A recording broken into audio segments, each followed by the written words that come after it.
Kejadian pasal 48. Sesudah itu ada orang mengatakan kepada Yusuf, "Ayahmu sakit." Lalu dibawanyalah kedua anaknya, Manasye dan Efraim. Ketika diberitahukan kepada Yakub, "Telah datang anakmu Yusuf kepadamu," maka Israel mengumpulkan segenap kekuatannya, dan duduklah ia di tempat tidurnya.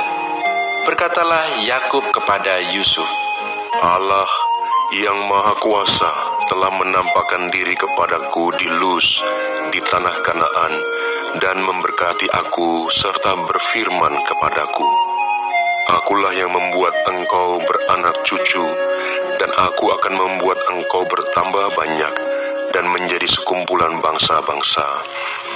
Aku akan memberikan negeri ini kepada keturunanmu untuk menjadi miliknya sampai selama-lamanya.' Maka sekarang, kedua anakmu yang lahir bagimu di tanah Mesir, sebelum aku datang kepadamu ke Mesir, akulah yang empunya mereka.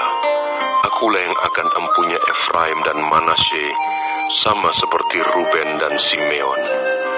Dan keturunanmu yang kau peroleh sesudah mereka, engkaulah yang empunya.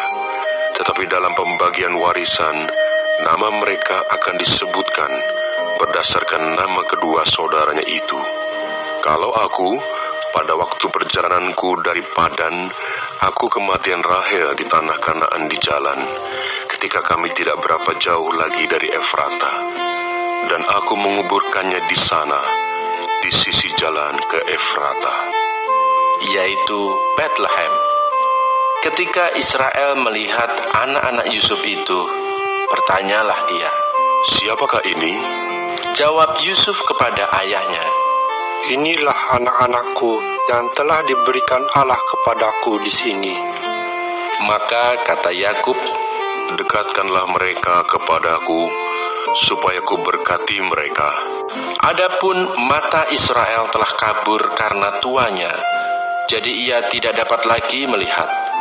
Kemudian Yusuf mendekatkan mereka kepada ayahnya, dan mereka dicium serta didekap oleh ayahnya. Lalu berkatalah Israel kepada Yusuf, "Tidak kusangka-sangka bahwa aku akan melihat mukamu lagi, tetapi sekarang Allah bahkan memberi aku melihat keturunanmu." Lalu Yusuf menarik mereka dari antara lutut ayahnya, dan ia sujud dengan mukanya sampai ke tanah.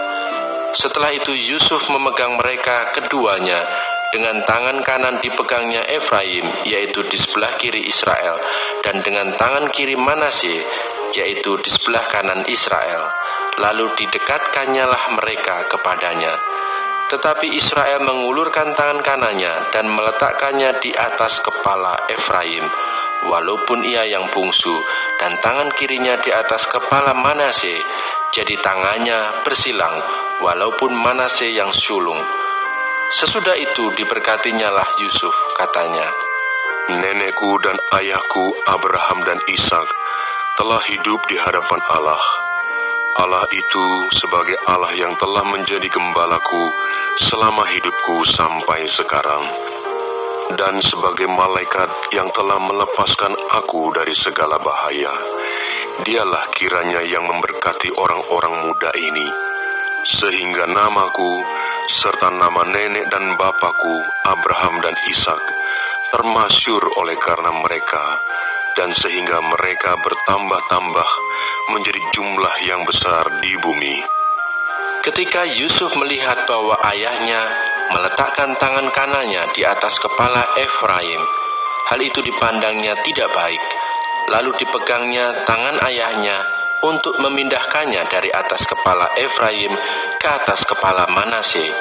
Katanya kepada ayahnya, "Janganlah demikian, ayahku, sebab inilah yang sulung. Letakkanlah tangan kananmu ke atas kepalanya." Tetapi ayahnya menolak, katanya, "Aku tahu anakku, aku tahu. Ia juga akan menjadi suatu bangsa, dan ia juga akan menjadi besar kuasanya.